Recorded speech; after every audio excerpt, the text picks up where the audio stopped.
জামাতের উপর খুব বড় আকারের অর্থনৈতিক সুনামি, রাজনৈতিক সুনামি অনেকটা অনিবার্য। এই দলটি যারা করে এর মধ্যে 99.99% লোকই on good faith and good trust. তারা বিশ্বাস করেন যে জামাত করলে জান্নাতে যাওয়া যায়। তারা বিশ্বাস করেন জামাত যারা করে ভালো মানুষ। তারা বিশ্বাস করেন যে জামাত যদি করা হয় তাহলে কোনো না কোনো দিন দেশে খেলাফত প্রতিষ্ঠিত হবে। দেশে সেই যে খেলাফতের যুগে গল্পের মতো যে শাসন ব্যবস্থা ছিল এরকম শাসন ব্যবস্থা প্রতিষ্ঠিত হবে এবং এই কাজ করার মাধ্যমে তারা সদগায়ে জারিয়া লাভ করতে পারবে। এজন্য জামাতের যারা সদস্য রয়েছেন সারা বাংলাদেশে তারা নিয়মিত চাঁদা ইচ্ছায় দেন, স্বেচ্ছায় দেন।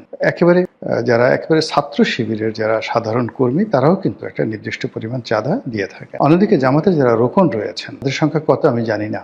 এই রোকনরা তাদের যে বাৎসরিক আয় সেই বাৎসরিক আয়ের একটা বিরাট অংশ স্বেচ্ছায়, কখনো 5%, কখনো 10%, এমনকি 20% শোনা কথা আমি জানি না, তারা জামাতের ফান্ডে জমা দেন। এবং এদের সংখ্যা যদি 2 কোটি হয় তাহলে কি পরিমাণ হয়, এবং এই কাজগুলো তারা খুব সততার সঙ্গে করেন। তো জামাতের যে ফান্ড, তারা যে নর্মাল চাঁদা নেন, রোকনদের আয়ের একটা ইনকাম রয়েছে, সেই ইনকাম নেন। এই ফান্ডের বাইরে তারা অনেকগুলো ব্যবসা প্রতিষ্ঠান পরিচালনা করেন সমবায়ের ভিত্তিতে, তারপর প্রাতিষ্ঠানিকভাবে, এবং অনেকগুলো প্রতিষ্ঠান যেমন ইসলামী ব্যাংকের মতো প্রতিষ্ঠান, তারপর ইসলামী ব্যাংক, হাসপাতাল, ইবনে সিনার মতো প্রতিষ্ঠান, এগুলো রীতিমতো যাকে বলে একটা ট্রাস্টের মতো অবস্থা তৈরি হয়ে গেছে। এবং এখান থেকে বিভিন্নভাবে বিভিন্ন ওসিলাতে জামাতের যে ফান্ডিংটা হয় সেই ফান্ডের পরিমাণ কত আমরা জানি। তবে একথা সত্য যে জামাতের জেলা পর্যায়ে, উপজেলা পর্যায়ের যে নেতৃত্ব রয়েছে তারা নিয়মিত জামাত থেকে মাসোহারা পান, এবং এটা যেন তেন মাসোহারা নয়। একজন মানুষ যেন সমাজে সম্মান সহকারে, মর্যাদা সহকারে ভালোভাবে বসবাস করতে পারেন, এজন্য জামাত থেকে তাদেরকে টাকা দেয়। ফলে তারা নির্ভর হয়ে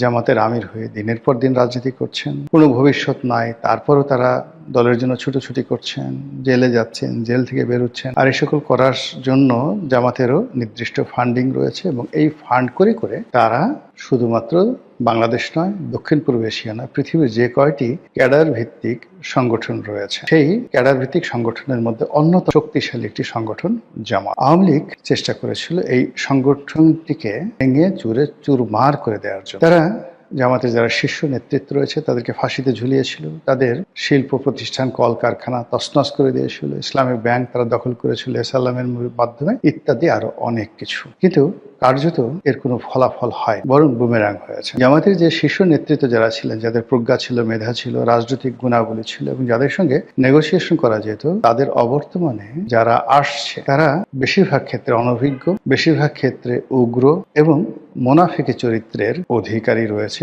অনেকে। আর এদের যে ব্যক্তিগত সততা, এটা আগের জমানার জামাতি নেতাদের মতো নয়। ফলে জামাত ইটসেলফ এখন নিজেদের জন্য একটা সমস্যা, রাষ্ট্রের জন্য সমস্যা, এবং সকলের জন্য সমস্যা। এবং গত 17 মাসে আমরা তাদের যে কর্মকাণ্ড দেখেছি, গত 17 মাসে তাদের যে দাপট দেখেছি, গত 17 মাসে তারা যে কাজগুলো করতে চেয়েছে সেই কাজগুলো যেভাবে তারা করার চেষ্টা করেছে, এখন সবকিছু তাদের জন্য বুমেরাং হয়েছে। তারা মনে করেছিল যে এভাবে অনন্তকাল তারা যাবে, তারা মনে করেছিল তারাই রাষ্ট্র ক্ষমতায় আসবে, তারা মনে করেছিল যে তাদের অনুমতি ছাড়া, তাদের সাহায্য ছাড়া, তাদের সহানুভূতি ছাড়া এই বাংলাদেশে অন্য কেউ রাজনীতি করতে পারবে। ফলে তাদের মধ্যে অনেকটা বাদশাহ হারুন আর রশিদ, খলিফা আল মনসুর, খলিফা হাদি, কিংবা আব্বাসী খেলাফতের প্রতিষ্ঠাতা আবুল আব্বাস আস-সাফা, কিংবা উমাইয়াদের সেই বিখ্যাত খলিফা আল ওয়ালিদ, হাজ্জাজ বিন ইউসুফ, এরকম একটা ভাবসাব তাদের মধ্যে চলে এসেছিল। এই সময়টিতে তারা বন্ধুকে বন্ধু মনে করেনি, শত্রুকে শত্রু মনে করেনি। তারা মনে করেছে নজরুলের সেই বিদ্রোহী কবিতার মতো, যখন যা ইচ্ছা এই কাজ করে তারা এসা আলমকে